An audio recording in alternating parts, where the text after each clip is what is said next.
Hey guys, how you doing every day, everybody? This is Bryce from Victims to Victors, where we tell our stories, how we came from the storms, the troubles, and the tribulations, and how we overcame it, so you can know that you're not alone, and you can too become a victor.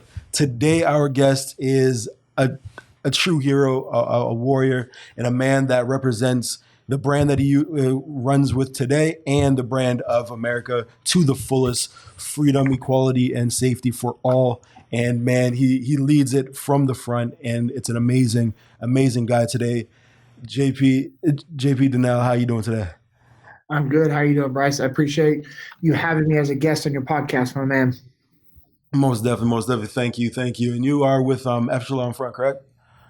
Yep, I've been with Echelon Front for a little over 4 years. Jocko and Leif brought me on board 4 years ago as their first leadership instructor, and it's just been really cool to help them grow and develop this company, and expand into just all the crazy different things that we're doing now. And now I'm, in addition to obviously still being an instructor and speaker, I'm the director of experiential leadership training. Okay. That's a big, long, fancy title for hands-on scenario-based training. That's what I'm in charge of. We build out scenario-based leadership training. That's beautiful. And I'm sure you got that. You obviously got that from a big, MBA team, big, hotshot school, right? You got that leadership experience right in the books. Yeah, no, I have a high school diploma, and that's it. I was able to build up what I'm doing with Echelon Front because of my time in the military, working with Jocko and Leif, just always kind of being hungry, coachable, and teachable. And when I got out of the military, I was doing sales at a financial company, so I got a good little experience of business, and got to see the good and the bad of the civilian side when I got out of the military. But most importantly, I got to learn a lot, and just kind of take what I liked and what I didn't like, and what I liked from the military and what I didn't like, and kind of help just better myself. And as I started listening to Jocko podcasts and read the book Extreme Ownership, I knew that I needed to kind of fix some stuff in my life. And then the opportunity came about to work with them. And then as we're doing what we tell companies to do is, evaluate what you're doing and how you're doing and how can you grow and expand and be better and provide a better service. We knew that hands-on training is the most impactful type of training that there is. So we designed these training programs to put individuals and teams and companies in stressful situations to where they have to actually work through these capture kill missions that we designed, and they are actually having to work through them, plan the missions, execute the missions against my role players.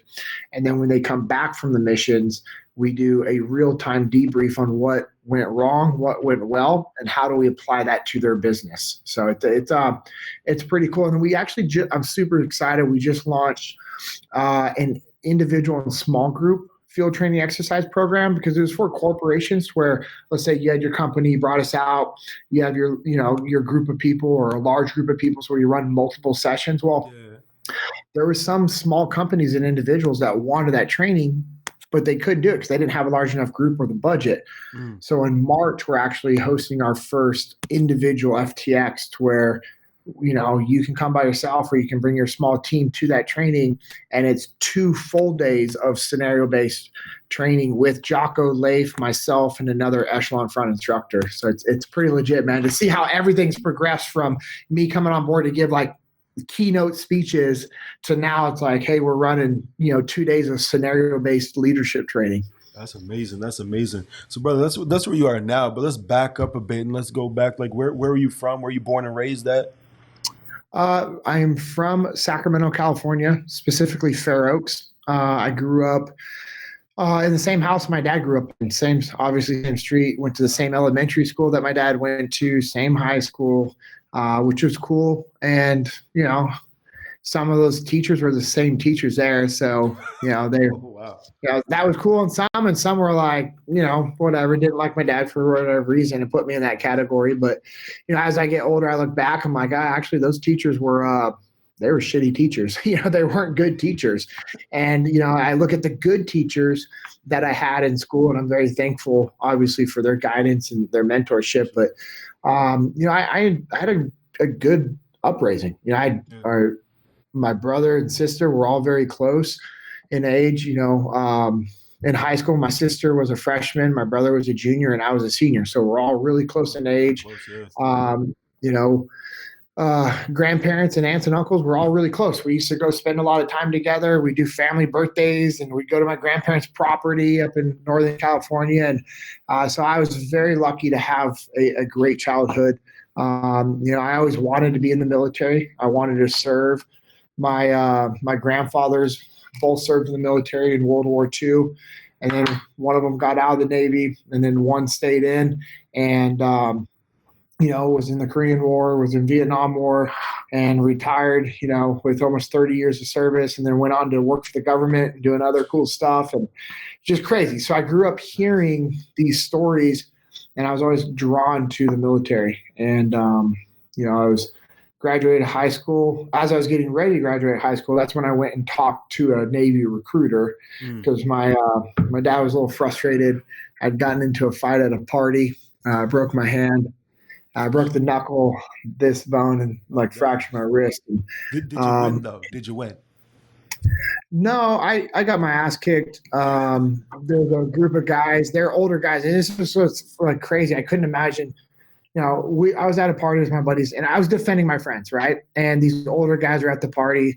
There's some gangbangers, which I despise gangbangers.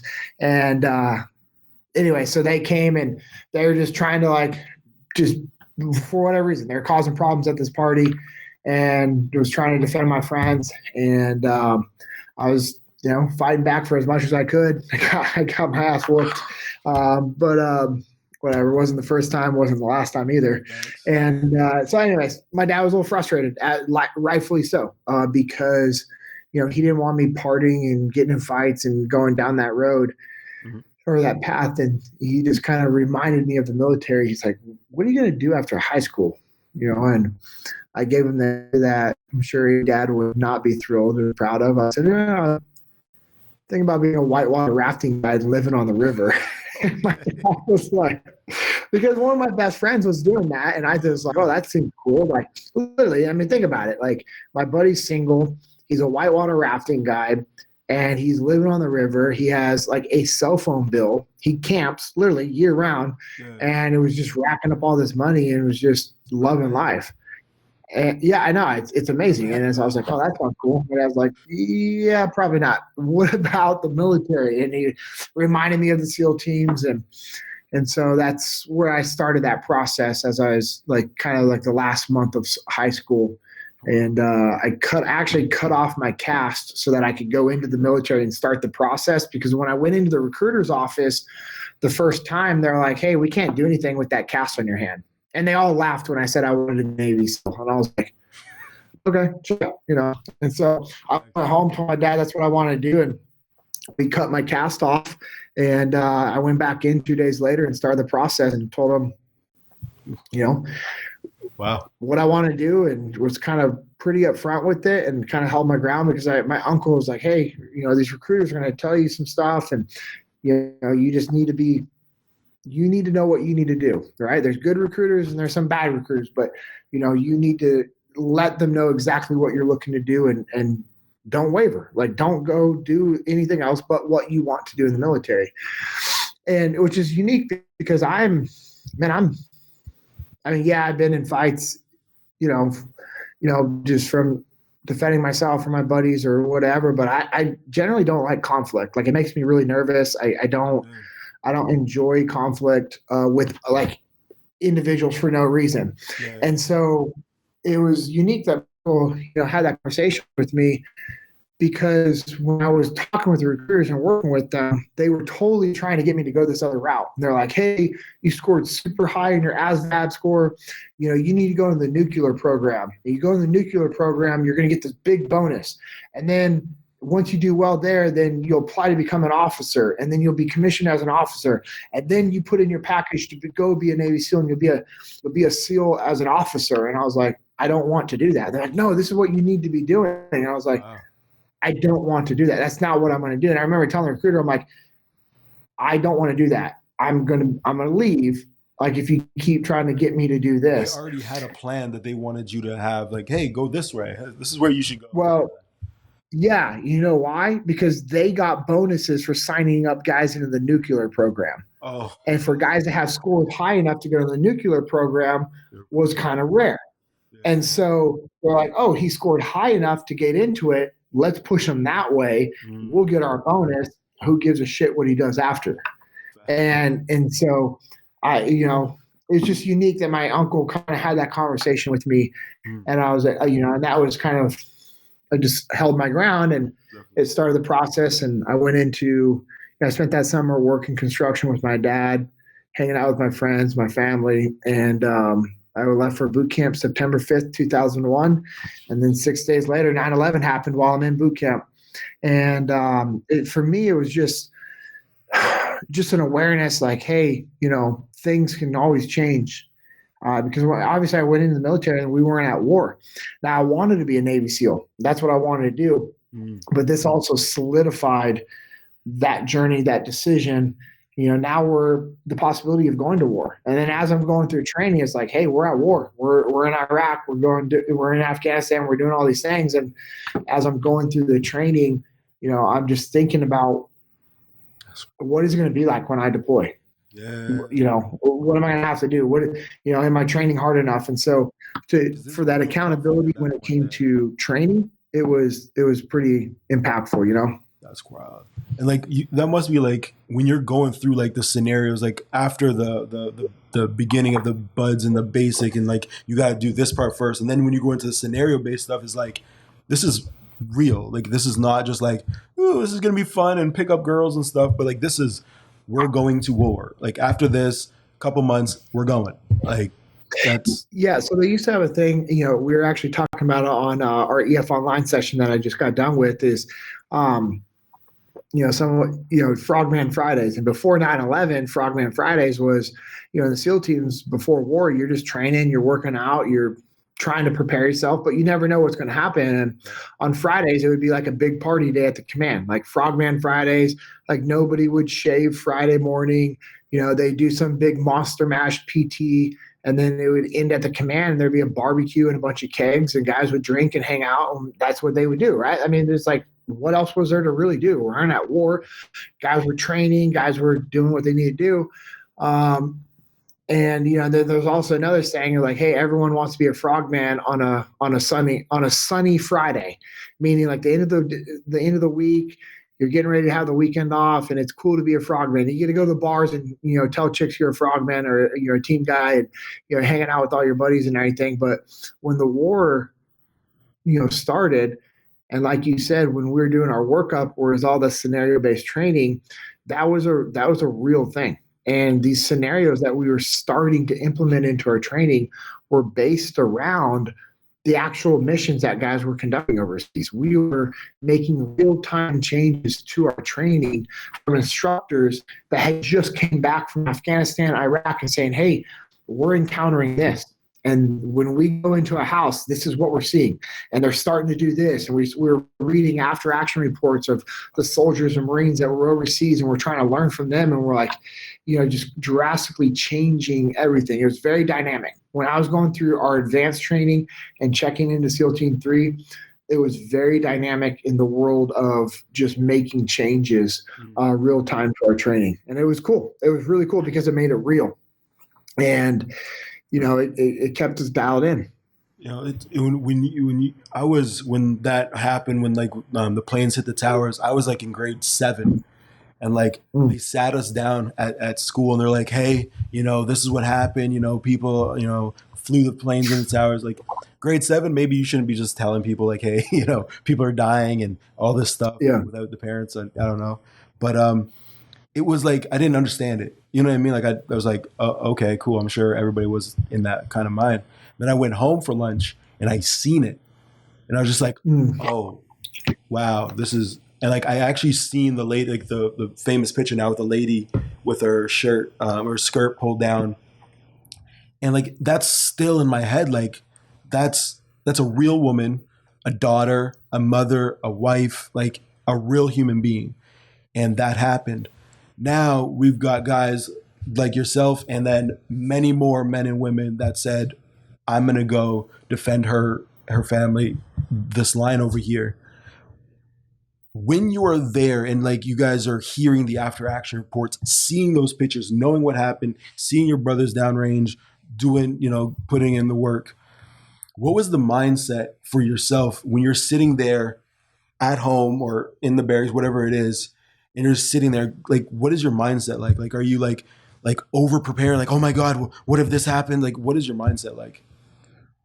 Well, you have to, there's a balance, and I'm thankful that our instructors were pretty good, and the leadership that I had was pretty good at helping provide that balance. Because yeah, you want to be prepared, but there's also a thing where you can be overly prepared, meaning that you just put too much time and energy into trying to prepare for something that it actually takes away from your ability to perform. And so that's a balance that we had to kind of find in the SEAL teams. Is like, yes, you want to train, but you don't want your guys to be overtrained. You want your guys to be dialed in, but you don't want them too stressed out. Like, yes, we have contingency plans in the SEAL teams if something was to go bad, but you can have too many contingency plans.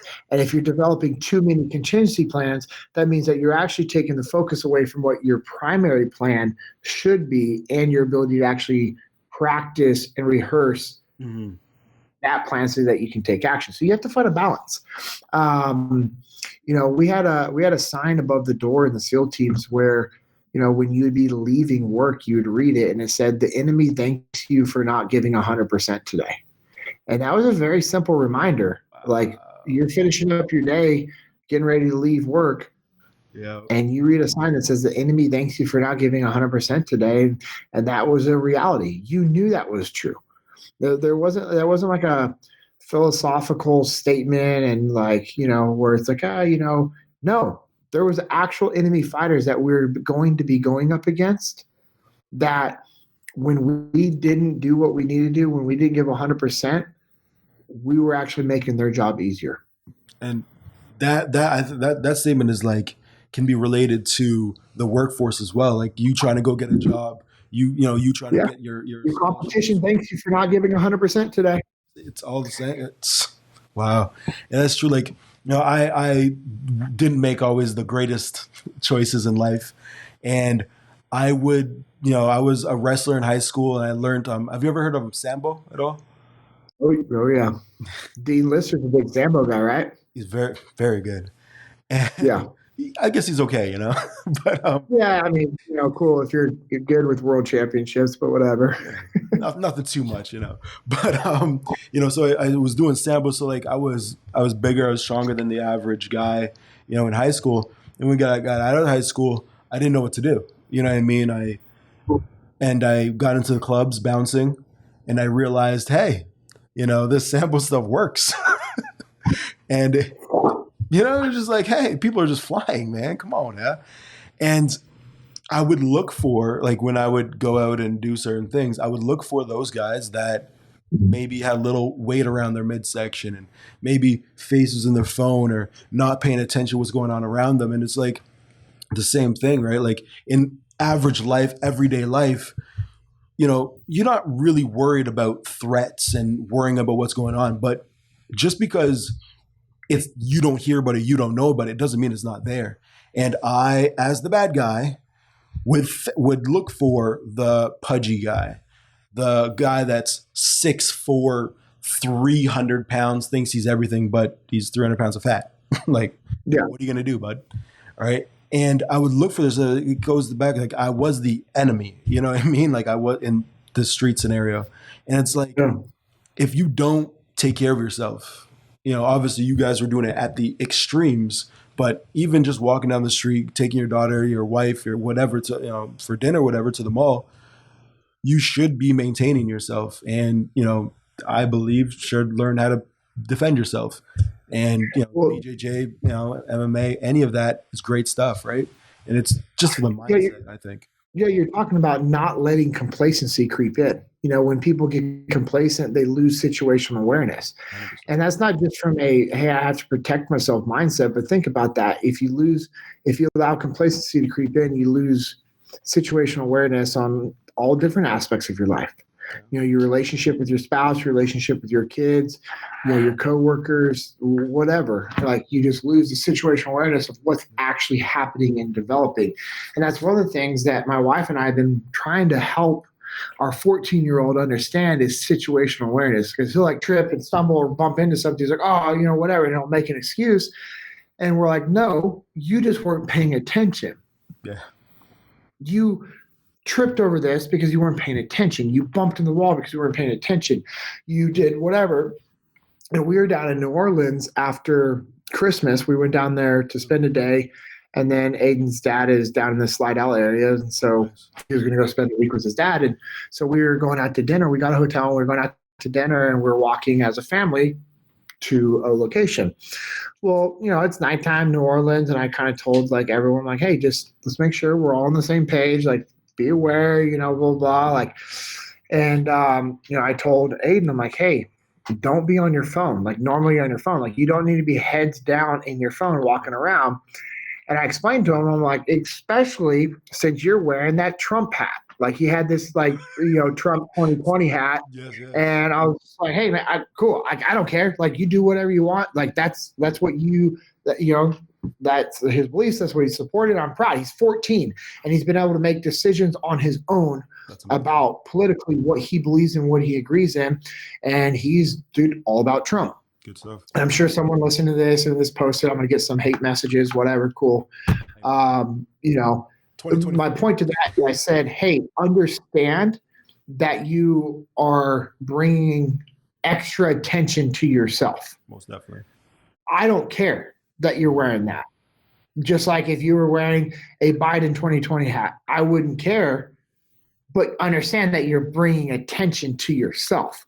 And so you need to understand. Our whole thing is like, hey, we don't care as long as you're not being offensive or, like disrespectful to somebody. Like, we want our kids to make their decisions and understand there's consequences with the decisions that you make. So as a child, as a parent, you're like, hey, Biden, Trump, as a parent, you don't, hey, this might be a better idea, or you just like, hey, this is what's going on. You make your decision up.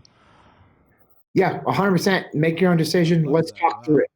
Let's talk through it. Because I told him, like, so I'll finish this and I'll kind of go back real quick. Sure. And so I told him, I'm like, hey, you have to understand that the city that we're in, most of the people here aren't big Trump fans, okay? No. And so as we're going through the city, you need to be aware. And so I said, what you can do, I was like, you stay off your phone. That phone goes in your front pocket. I was like, and as we walk by people, you make eye contact and then you nod your head and say, hey, how are you? Or just you nod your head so that they know, they're there. 100%. And I was like, you just always kind of scan and look around. I said, cowards are the ones that attack people without them kind of knowing what's going on. Yep. And I was like, a coward isn't going to want to attack you or do something. If you've made eye contact, you've acknowledged like, hey, I got you. I know where you're at. I see you. You are less likely to be a target. Right. He's like, okay, cool. And so we go to dinner and we're kind of like talking through everything. And then, we're getting ready to walk out and he like took off his hat. And I'm like, what are you doing? He's like, well, I was just thinking about what you're saying. He goes, I don't want to draw the attention. I said, okay. If you're truly doing that because you don't want to draw attention, that's fine. I was like, but don't take off that hat because you feel pressured like that's not what you should believe in. Because if you support Trump and you believe in Trump, then you should wear that hat proud. Just be aware what the consequences could be because of the environment that we're in. And I'm not saying you're wrong. Mm-hmm. I'm just saying you have to understand what could happen. Okay. He's like, okay. And he put the hat back on. And I was like, yes, he's 14 years old understanding this stuff, man. That's amazing. I was super proud. That's amazing. And so to go back to what you said, like, hey, Trump or Biden, and we straight up told our kids because of course they had their opinions and they're like, well, what about this? And Amanda and I were like, if you can articulate to us why that individual makes sense to you without it being a negative thing towards the other person, then we can have a conversation. I like that. And that's what we told them. Like, hey, you shouldn't be for one person just because you hate the other. You have to explain to me why you believe and align with one person's beliefs, ideologies, methods, and what they do without the other people being involved. I'm like, you have to be able to make decisions on your own. So that's what we've been working with them. We have twin daughters that turned 9 this month. Aiden's 14, and they're kind of grasping it. So it's just trying to help them make decisions. I'm having like a hard time with that myself. Is my oldest is 12. My youngest is, oh boy, I'm a bad dad. Like a year, right? 15 months, around there. Don't tell my wife.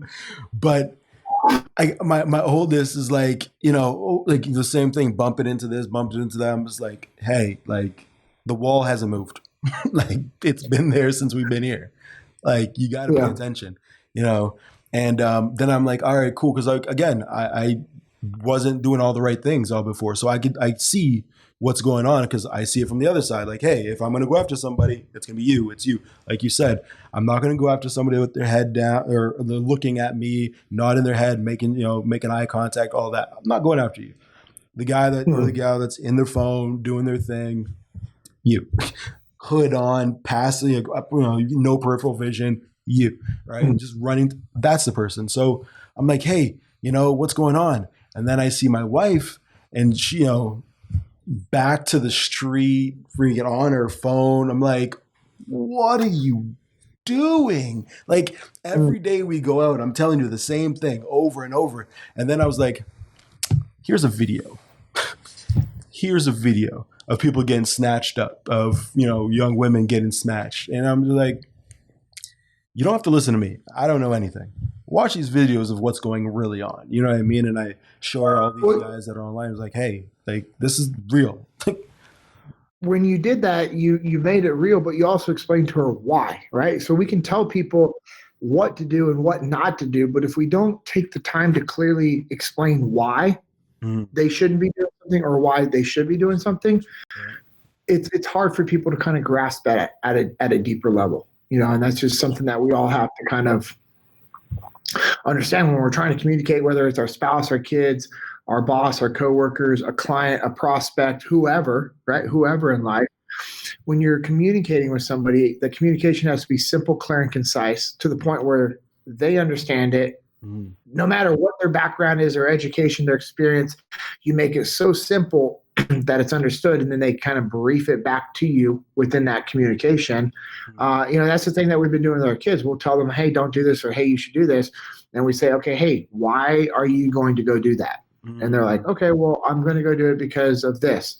And we do that so they can think through what they're actually doing and working through. That's amazing. Like, I didn't realize it, but then when you broke down, I was just like, yeah, that's true. Because, I would watch all these stuff. You know what I mean? I watch, what's his name? Clint Emerson, 100 Deadly Skills. I watch that guy, obviously. Byron Rogers putting out good stuff. Like all these guys putting out amazing content to show people, hey, there's a lot of stuff going on in this world. It's not peaches and cream. And you could take it from, me or you could take it from these guys that, have at the highest level of what's going on in the world. Listen to them. They know what's going on.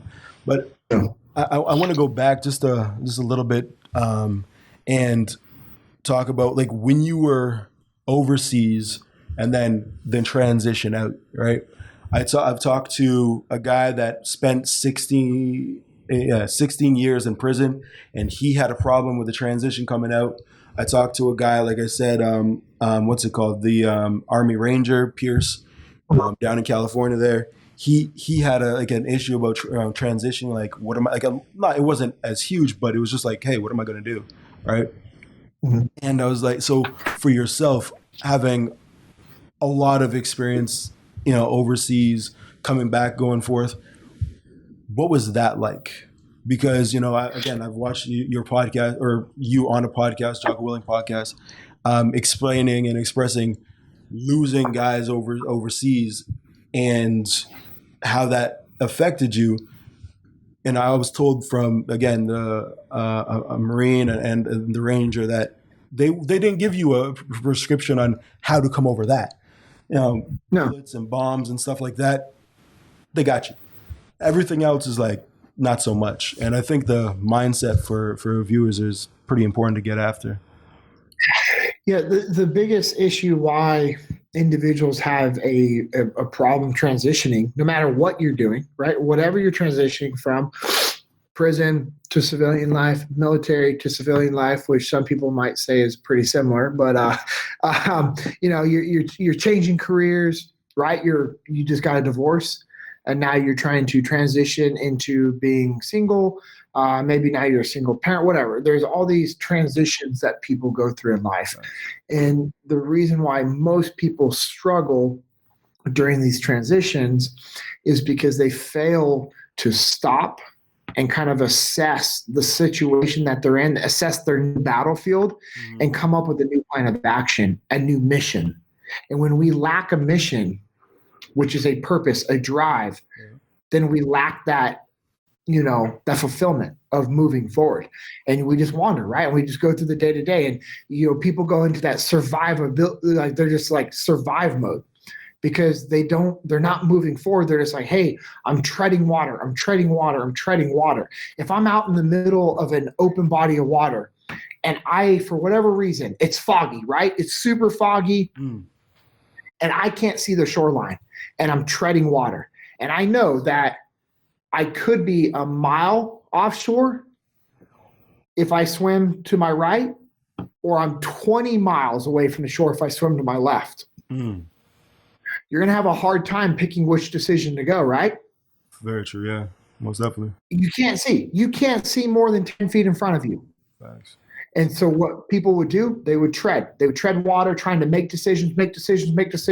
They're analyzing. They're trying to make a decision. They're analyzing. They're overthinking. Yeah. In reality, what they need to do is take action. Now, yes, that 20-mile swim is going to really suck. But at the end of the 20 miles, guess what? You're on the fucking shore. Yep. You get the mile, okay. You're on the shore. Either way, whether it's 1 mile swim or a 20-mile swim, you have to take action. You have to decide which way you're going to go, commit, and move forward, and understand that your mission is to get to the shore so that you can survive and not tread water.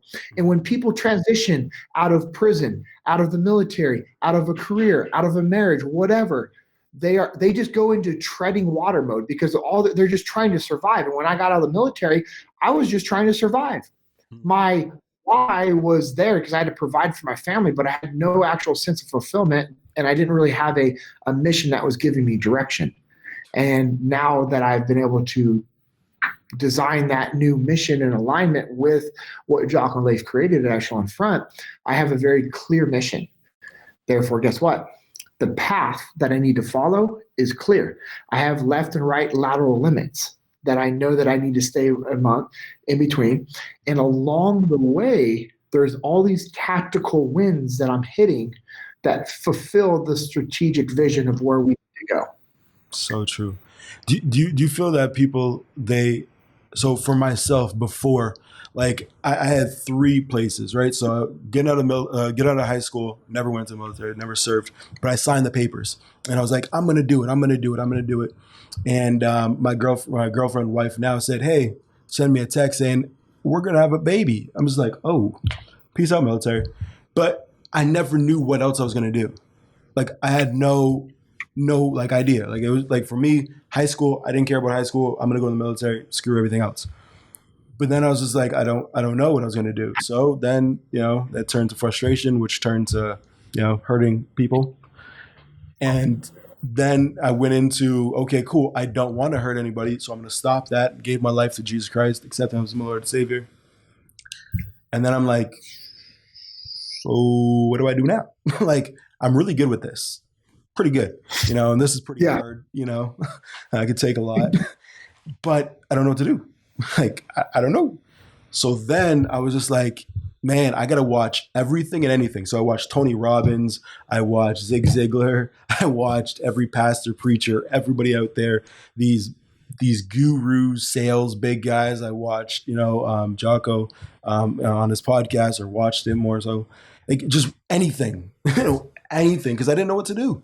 You know what I mean? I think I was doing the more of the treading because there was no action. It was just like, I don't know, let me just sit here and sit.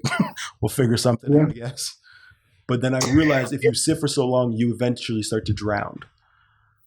Exactly. And, Dave Burke, one of the other echelon front instructors that we have, he gives this talk about the OODA loop. The OODA loop is a decision-making process that John Boyd, an old school fighter pilot, came up with in regards to that they can actually, when you had it on paper, if your airplane was insuperior to your competitors, you could actually outmaneuver through the OODA loop and you could actually beat them, right? And that's what he designed when our airplanes weren't as good as other countries that we could possibly be going up against, right?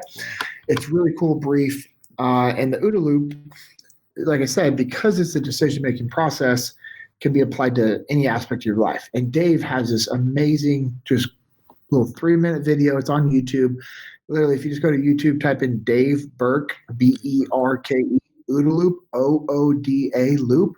Good. Watch it. It's amazing, and it helps us get out of that the analyzation mode that people are overanalyzing, right? And they're just trying to decide. Well, they don't have the ability to decide what they actually need to do because they haven't even properly taken the time to observe what's going on. And so the OODA loop is observe, orientate, decide, act. So you observe what's happening around you. Okay, this is my world right now. Okay, I am out of the military. Okay, I'm observing what's going on. I'm out of the military. I'm orientating myself in regards to where am I at in life? What do I need to do? What am I deciding that my next step is going to do? And then you act. But the OODA loop it's not ever just a OODA. It's not just observe, orientate, decide, act. Mm-hmm. And that's what throws people off. And our society is becoming even more impatient than it was before because we now have access to everything, boom, boom, boom, boom, boom. Mm-hmm. And because people lack patience, they lack the ability to detach from their emotions and recognize that, okay, you observed what's going on, you oriented, but because you took too long to decide what you needed to do, guess what happened? Your environment changed. And so now you need to go back to, okay, my environment's changed, my life has changed. Okay, now I'm over here. This is what's going on. I'm actually orientated in this direction. Okay, this is what I'm going to decide to do. I act. Okay, wrong decision, right? That act that you decided that you're going to do wasn't the right decision. So now you have to recalibrate and readjust everything. It's a constant evaluation that we have to do as individuals. That is so true. Wow. Because it's true when you sit around and wait, even if you are orienting yourself, you're observing yourself, but if you wait too long, everything's changed. Nothing's the same. There's nothing that's going on. And I think that is the truth in even in relationships in our schools, whatever it is. If you're just sitting down and saying, "Oh, this is my wife. She's changing. She's progressing." People change. It doesn't matter what's going on. But if you don't continuously do that over and over again, that relationship tends to change, and somebody might be left in the dust. Absolutely. Yeah. So when you were going from the military to civilian life, all the fun times, all the maybe not so fun, the stressful times, sad times. Yeah. When you were just getting out, obviously you had a mission, you still had to provide for your family, but the mundane, you said you were doing sales for a company for a bit. What, when you were hey, I'm not feeling fulfilled, I'm just here, yeah, I'm providing funds and, everything's great. Spending time with my family, great. I'm giving back to the community, great. I feel more, I've been more. I know there's a lot more, but I'm here. What was the process? Did you go back to the OODA loop, or was it like a longer period? How does that work for you? So, yeah. So I'm trying to see if there was any one thing in my mind. I think it was just you as an individual, when you're not fulfilled. You can feel it, right? When you're not satisfied, and hey, not every day is going to be a day that's fully satisfying, maybe not every week, but there became this time in my life where I wasn't happy. I did not enjoy doing what I was doing anymore. And I had this like feeling like I needed to do more. I needed to serve. I just wasn't sure exactly what it was, but I just wasn't having that sense of fulfillment. And then the opportunity came for me to go teach some shooting to a group of law enforcement individuals. And I was like, okay, well, that'd be awesome. Haven't shot or taught shooting for a long time, so it'd be cool to be able to go do that. And so I went out and I did this trip, and just being able to talk with these law enforcement individuals, and then there's a civilian course, and then more law enforcement individuals, I recognized that there was a major need for good instruction and training within that world. And when I was teaching again, I loved it. I was reinvigorated, right? I had that fire, that drive back again. And when I came back from that trip, I actually took the time to kind of process and evaluate like what I was thinking and making sure it just wasn't like this emotional decision. And then when I was able to be, just consistent with my thoughts of like, hey, this is what I need to be doing, I was able to shift my mindset and say, okay, am I being fulfilled here? No. Am I making good money? Yes. Does that matter? Not really. Because if you're not satisfied and you're miserable, it doesn't matter how much money you make. You're not going to be happy. But I was like, but could I make decent money and be fulfilled and be happy and be more present with my family? Yeah. And so that's when I kind of made the decision to go and do that. But there's still that like emotional, like, I need to go do this right now. And so I left the company too soon. But I was able to it was a good learning experience for me because I was able to do a few different things work-wise and make ends meet. And then, some call them tuition payments, where tuition payments in life and business, I'd made some bad decisions of partnering up with some individuals on doing some business stuff, trying to help them out with their companies. And I got screwed, man. I got screwed over with a lot of money that was owed to me for work that I did. And it put my family in a really, really bad situation financially, to the point there was like one time we had 17 cents to our name. Nothing in savings, nothing in checking. We had gift cards to eat Taco Bell and Wendy's off and Chipotle off. Wow. And, it was one of those times where it's like, hey, you need to make a decision to make something happen for your family. And, and so I just made the decision, switched over, and, knew that I needed to focus on myself, my family, and make myself better and figure something out.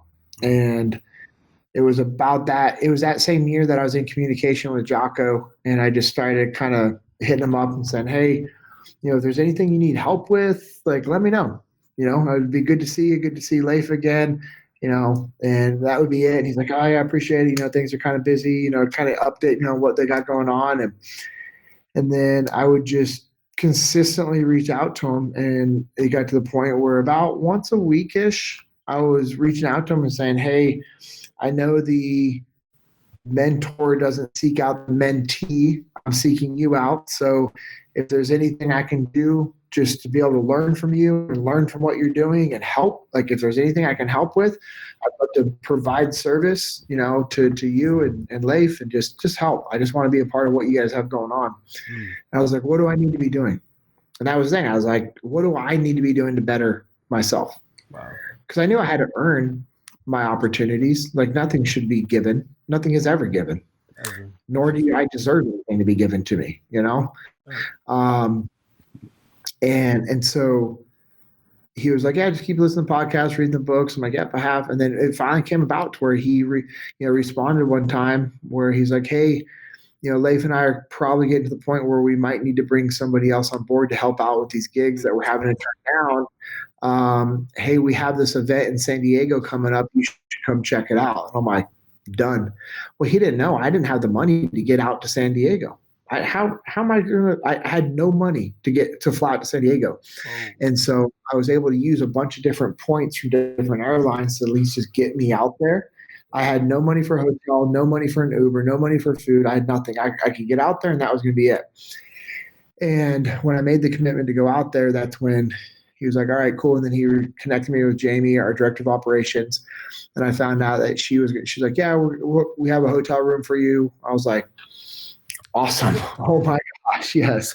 So I'm on site, not having to drive around, all these things. And then after that first event, I was like, hey, I'm all in. Let me know what I can do to be a part of this team. And then that just started the process. So, there was a time literally where our family financially was in the worst spot ever. And there's been times where I've been mentally in the worst positions ever. And the reason why is because I allowed complacency to creep into my life and I wasn't as disciplined as I needed to be. Had I been disciplined and detached from my emotions, I wouldn't have made those decisions that put us in a hard financial position. Had I been disciplined and not emotional, I would have recognized why my transition was so rough and I would have done something to fix it sooner. And so my advice as we kind of close up this podcast to people is you have to declare war against complacency. And as you being a man of faith, you know what complacency is and where it comes from. Complacency comes from the devil because his whole purpose is to destroy and creep in and cause division and just that's all he wants to destroy everything that's great.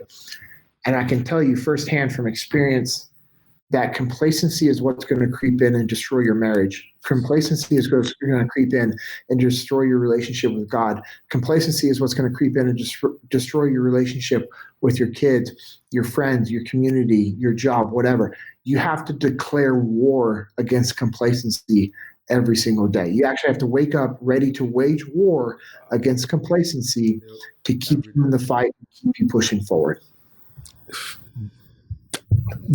Yep. Yeah, that's pretty. I 100% agree. Well, man, thank you so much. If you guys ever need any leadership training, check out Echelon Front, JP Dinnell. We'll put all your information in the link down below. And yes, man, thank you so much again, huh? I appreciate it. Yeah, and hey, if you guys are listening to this podcast, make sure you subscribe to the podcast, leave a review, share it with other people so you can help get this podcast and the message out there. I appreciate you guys listening and following along. And hey, thanks again for allowing me to be a guest. And thanks for being flexible with my crazy schedule. I promise the next time we do this, we'll get that locked in and it will not move around. Sounds good, brother. Thank you so much again. Have a wonderful day, huh? Thank you, sir.